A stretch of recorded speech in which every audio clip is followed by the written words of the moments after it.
Assalamu alaikum, dear students. Hope all of you will be fine. In this lecture, we will discuss the states of matter. So, as you know that you must be familiar about the matter. Matter is actually a substance that has mass and occupies space.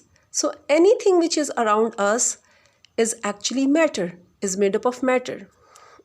There are 5 different states of matter: solid, liquid, gas, plasma, and Bose-Einstein condensate. Now, what are plasma and Bose-Einstein condensate?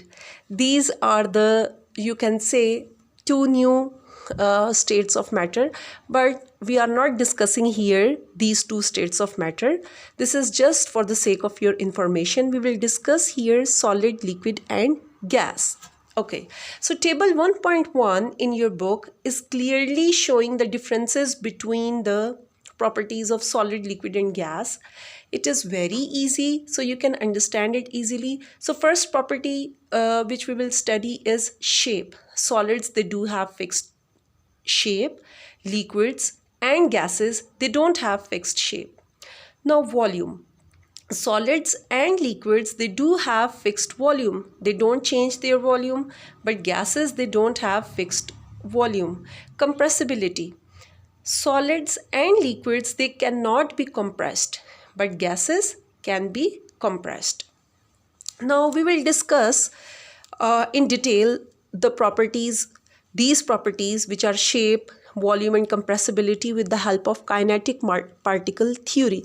Now, what is kinetic particle theory?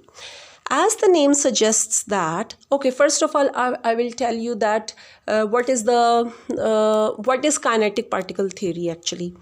Kinetic particle theory says that matter is made up of tiny particles, and these particles, they are in constant random motion. So आपने 2 things mind में रखनी है. So keep 2 points in your mind. Number 1, tiny particles. Number 2, constant random motion. So matter is made up of tiny particles which are in constant random motion. So this is the kinetic particle theory, and this kinetic particle theory helps us to understand these states of matter. And it also explains what are the differences in the properties of solids, liquid, and gases, and it explains the changes in the state of matter. ठीक है, changes आपको पता है किस तरह होती हैं state of matter में? By applying pressure and temperature. जिस तरह अगर आपने ice को टेम्परेचर प्रोवाइड किया तो वो सॉलिड से लिक्विड में चेंज हो जाएगा. Ice turns into water. So this is the change in the state of matter. तो ये सारी चीज़ें, ये सारे इंपॉर्टेंट पॉइंट्स